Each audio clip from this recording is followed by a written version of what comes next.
Hey everyone, welcome to another episode of the Leverage Your Podcast show. And I'm your host, Lindsay Phillips, and I'm here today with Heather Aaron, who's a certified Facebook and Instagram ads strategist. And I love talking about different ways to help podcasters get their name out there, get more downloads, get a bigger audience, and grow their business. So I'm super glad to have you on the show, Heather. Thank you. Thanks for having me. So excited.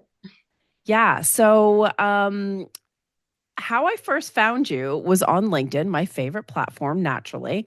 And I saw you had a case study with Podcast Her, and such a good case study.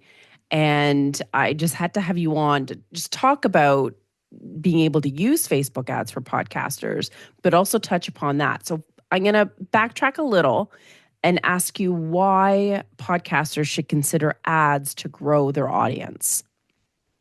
Well, there are a lot of reasons why, but the short answer really is it's a way to get in front of an audience who isn't searching for the podcast. So I know that, when I'm searching for a new podcast, I'm either finding it through word of mouth, somebody, maybe on a Facebook post or something like that is like, yeah, this is the greatest podcast. So then I'll go check it out. Or I think of a topic that I want to find out more about and see if there's a podcast. And then I go into the app and I search and I find the podcast. That's how I'm finding them. But I don't see a lot of people running ads for their podcast. I don't think I've ever seen, other than ads that I've created, ads on Facebook or Instagram for somebody's podcast. And you can reach a whole new audience that way. There's billions of people on there. And those are people who have interests in the things that, you could set up the ads so that they're reaching the people who have an interest in certain things. And then they will see your ad. And, maybe this is a person who's never listened to a podcast before and wants to hear more about what they've heard in that ad, if it's video, audio, whatever. But that's why I love it. It's because this is, you're reaching people who aren't searching for you. You're actually trying to find the people.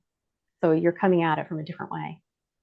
Totally. And of course, I have so many, I'm all about logistics. So I have so many logistical questions for you. But I know also that there are different kinds of Facebook ads, right? Like awareness, lead gen, sales, retargeting. I'm sure there's more. Um, so for podcasters, I guess maybe can you touch upon those differences and like, do we fall into a certain bucket or can you use it for all of them? Yeah, ultimately, yes, you can use all of them. But I would think that the most effective ways to use them for podcasters are using the objectives of engagement and traffic.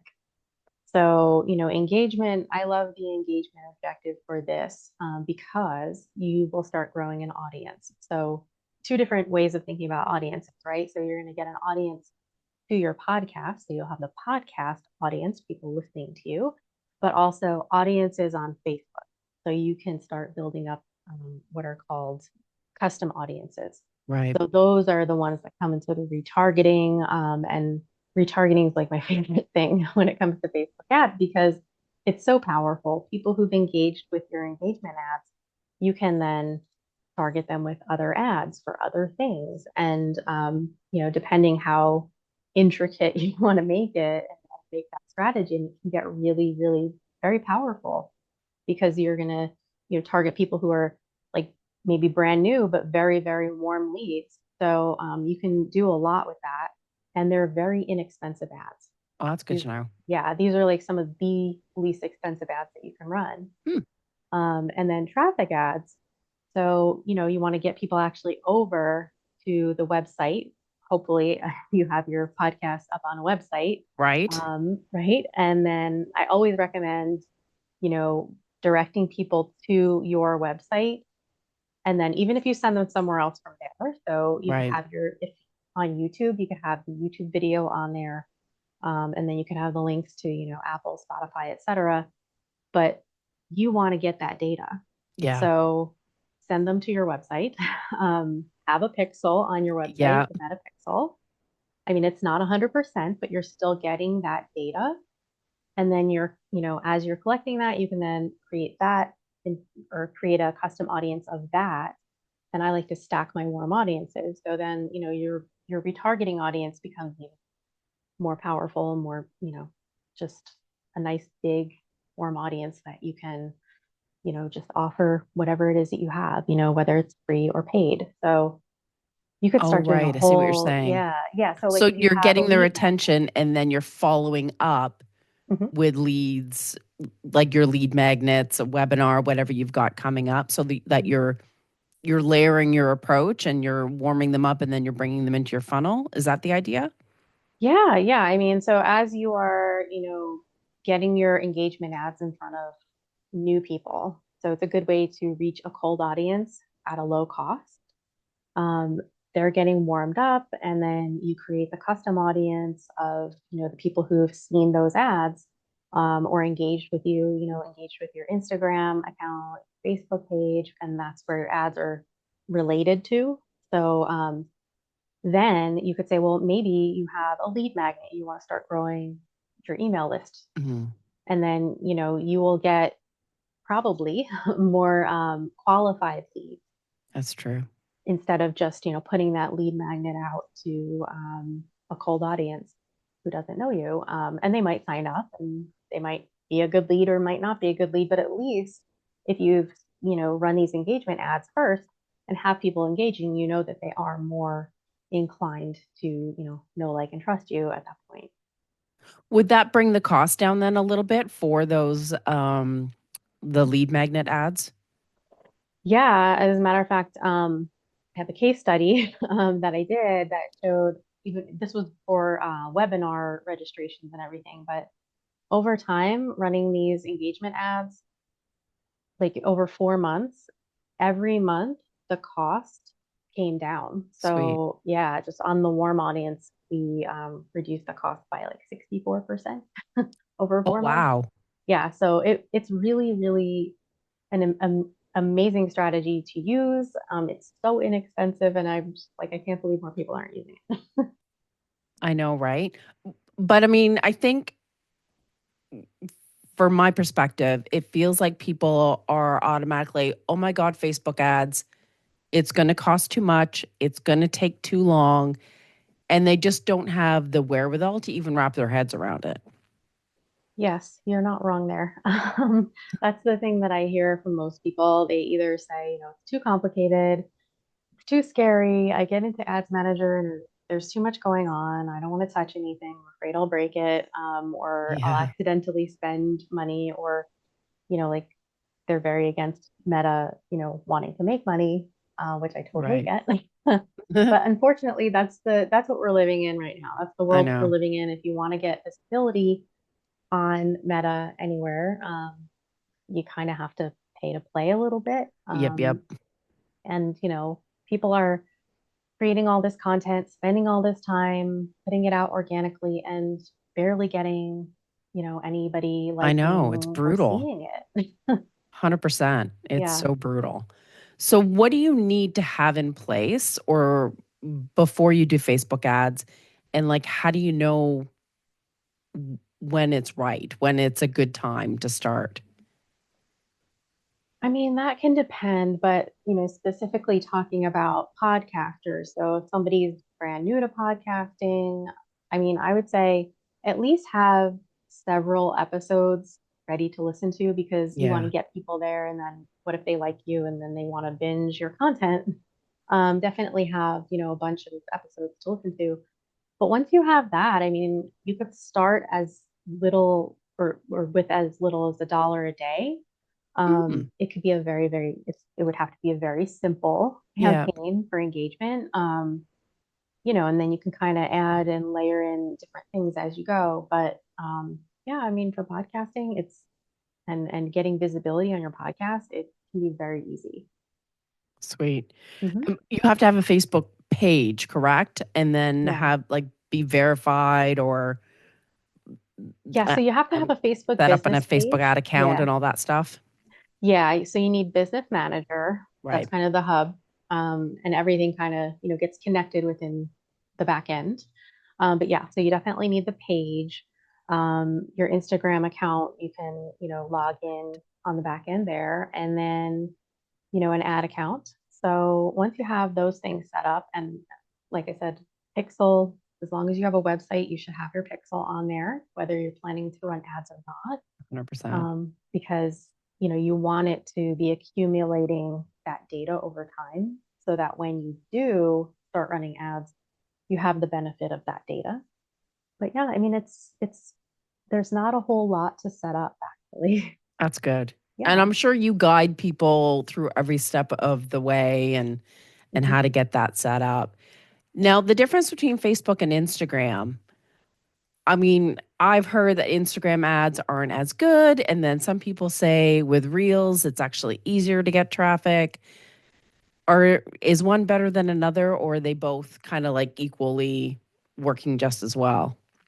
I mean, I guess it comes down to people say, like, my audience isn't here.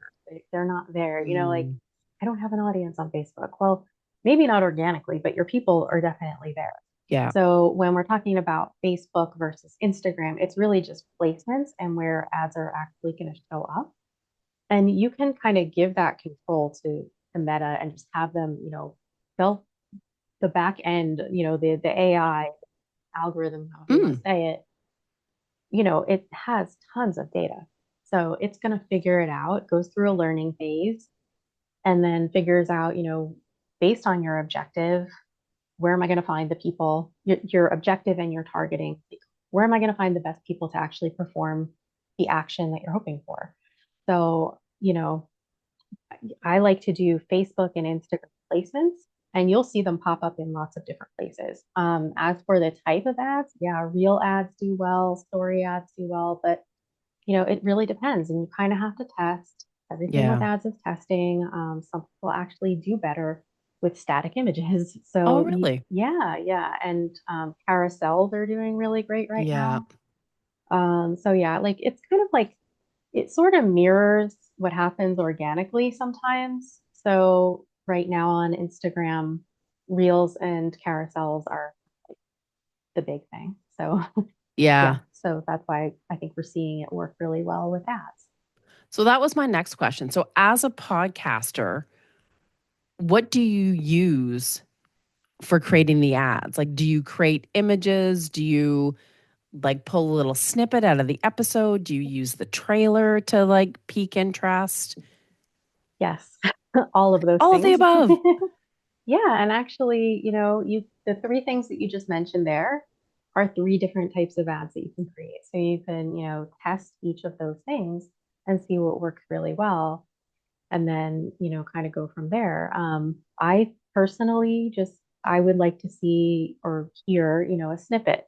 So, maybe a Mm, really juicy bit of the podcast that'll yeah. get people really interested.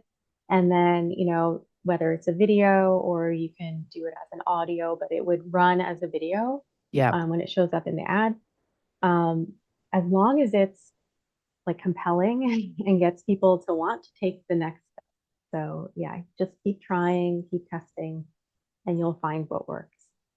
Do you recommend people use their solo episodes for that because it's their content? Or do you think it's good when there's an interview? Because sometimes it feels like you're pushing someone else's content, even though it's your show. Do you know what I mean? Hmm. Yeah, I mean, again, that's kind of something that you could test. And I think it really depends on the information in it Right. and what people are actually going to resonate with. So, if it's something that is speaking to your audience that your audience will really, find interesting, then I don't think it really matters whether it's just you or, you and a guest. Are there parameters within the targeting that have like, oh, these people that follow this podcast or that is specific to podcasting? I know like the targeting and the interests, like it's changed so much over the years. Hmm. Yeah, and unfortunately, Meta keeps taking interest Yeah. away, which is so annoying. But that's where you kind of have to get a little crafty, and you have to, use your creativity and figure out, what makes up your audience and your ideal listener or client or however, Yeah. whatever, if you're a business podcast and you're, maybe a coach or something, like who is your student? So, it comes back to messaging and brand, like who is part of your ideal client Yeah, avatar. I mean, I know people throw that I term around, know. but you really do Terminology. have to know your listener or your client or customer. Absolutely. And if you're a guest on podcasts and you have access to the video, can you use those just to boost your own authority and visibility? I mean, you don't have a podcast per se, but you're guesting on podcasts and it's great content. Hmm. Yeah, I mean, they do have an option to, pull in content from somebody else who, like you can set that up on the back end. But I think the best way to do that would be to ask the podcaster if you could have the video, and then you can just, upload that yourself in your Yeah, make account. your own Um, clips. yeah, I think that would be probably the best way to go. Yeah, 100%. Yeah. Now, I want to go into the case study that you did for Podcast Her. Can you just kind of obviously give a quicker version of what you did to help her, what the problem was, and how you solved it, and what kind of results Mhm. you got? So that was my first case study that I put out, and I haven't looked at it in a really long time, to That's be okay. honest. Sorry, I'm putting you on the spot to remember all the No, that's deets. okay. Yeah. I know that we did lead generation. She was trying to grow her list, and, it's kind of starting already pretty small. Like she was just getting going with the list. So, we just did a lot of lead generation. It's funny, we didn't actually use the podcast Oh, itself. Those episodes, like from what I'm talking about today, we didn't do that. It was more based on lead magnets and stuff like that. Actually, right now we're going through like a whole testing process with a whole bunch of lead magnets. But yeah, I mean, so that case study was based on, just growing her email list. yeah. Yeah. Yeah, which is so important. It's like you Hmm. want to grow your audience, but you want to bring that audience into your email list so you can nurture and convert them. Like they kind of go hand in hand, if you ask me. Yeah, absolutely. And, like people always say, you don't know if you're going to lose your account, if you're going to get hacked, God, yeah. and you could have thousands of people following you on Instagram. I had a client, my very first client. She wasn't a podcaster, Yeah. but she had a pretty large following on Instagram, and that was like how she, spoke to her audience. Yeah. And she lost it one day. Like she got one of those emails that we get that looks legit, and there were a bunch of other things that happened that day, so it made her think that it was a real email. Yeah. She clicked on the thing, gave them all her info, boom, Oh, gone. And it took her months to get it back. And she's I lucky. know. She's lucky she got it back. But that's I'm why I say, surprised. like, you know, attract, people through your, Instagram and Facebook, but try to get them on your email Yeah. as soon as 100%. possible. Absolutely. I know. I lost my Facebook page last year. A client lost hers and never got it back. So it wrecked the Facebook ad account. I had to like start from scratch. And it was like so painful. Oh my gosh. Yeah, it's the worst thing. And I lost my ad account once. And I mean, this is like this is like my livelihood here. I And know, and right? yeah, and Facebook's brutal. Like they were just like, yeah, I'm sorry, not getting it back. No, or that they don't really respond, but that's a whole nother story. Whole other story. So, what changes have happened in the past 6 months or year that we should know about? And do you know of anything that's coming down the pipes? Because there's so much like changes constantly. Yeah. Yeah, let me think. Changes, because it all kind of blurs together after a while. Because I swear to you, I go into Ads Manager every day and I'm like, was that button there before? What is this? Like, Right? like it makes you feel like, I mean, and I'm in there every day and it makes you feel like you don't even know what you're doing because it's like, I thought I knew where this was. But yeah, I mean, like we kind of touched on already, they have taken away a lot of detailed interest targeting, but there's still a lot there. And you can, do some research within, Ads Manager, kind of like trying to find different interests.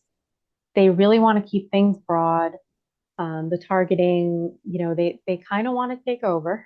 So they want you to move away from those detailed interests, but they're still good to use. Um, what else have they changed? They're doing a lot of changes on the back end, like I said, like with like buttons and different things Right. and ad formats and stuff like that. Um, there was one other one I thought of and it just flew out of my head, but exclusions. So you now can't exclude based on interests, but you can exclude your custom audiences. Right. So, that actually is not the worst thing. Right. As long as I can still exclude the custom audiences, I'll be Yeah. happy. But yeah, so those are kind of the big things. Yeah. Perfect. Yeah, who knows what is to come. And to me it's like I'm fairly savvy and I've gone into the back end of the Facebook ad manager and I can't even like to have a Facebook ad expert that I'm just like, please just do it all. Yeah, and I hear and that a and lot. so what is it like to work with you? Like do you help people with the assets and the creatives and guiding them through strategy or Yeah. yeah, like what does it typically look like to work with you? Yeah, so I do done with you and done for you. So Oh, okay. done with you is that can look like a lot of different things. I'm actually, revising my packages and stuff right now. So that could be anything from, just going over a strategy and giving you a strategy to implement to doing an ad account audit or just coming up with a strategy, setting up your ads for you, and then, providing a bit of support after that, after I teach you how to run them. I've even done, like a training, like here's how to run your Amazing. ads. But then the done for you is everything. So, Yeah. we kind of work collaboratively. You kind of give me your goals, I'll turn that into the strategy, and then I run everything. Sweet. Yeah. So, and that can even look a little different from client to client, but, that's mostly the differences there are usually like if people want to kind of take care of their own copy creative and stuff like Mm. that. So, yeah. Yeah, and I've worked with clients that have worked with Facebook ad companies and like massive campaigns to smaller campaigns and it's a lot of moving pieces and like you said there's sometimes to me I feel like for the small business owner or the podcaster that Facebook ads are not attainable because A there's so much to know you can't do it on your own. It's, mind blowing.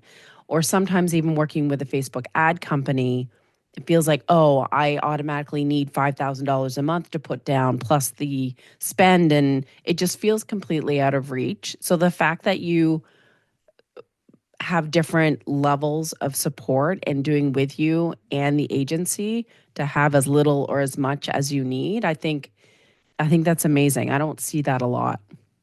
Oh, well, that's interesting to know. Yeah. I just found that, there's a lot of people who could and should be running ads because it will really benefit their business and they don't Mhm. have thousands to spend and they don't have the money to put toward a retainer for me and also to put towards their ad spend. So, just jumping in and taking care of their ads themselves, it's a good thing because, then when they can hire someone, then Mhm. they kind of understand, Yeah, they'll that's see true. things. So it's always good to do it a little bit yourself first. Yeah, you do want to at least understand the strategy and some of the nuances for sure. Yeah. And yeah, I know everyone always asks about like the cost per click, and that's like all they focus on. But there's more to it than that. Mhm. I'm assuming obviously you give the data and report and yeah, strategize on how well things are going. Yeah, absolutely. I mean, some people are just like, just give me a few numbers, that's all I want. And then Right. other people are like, yes, give me a full report. So most people don't want that. No, no, their eyes glaze over. Yeah, exactly. Awesome. So, how can people find you, Heather? And I believe we were talking earlier, and you said that you had, if I remember correctly, a mini course, which is Yeah, super so helpful to yeah. get people's feet wet.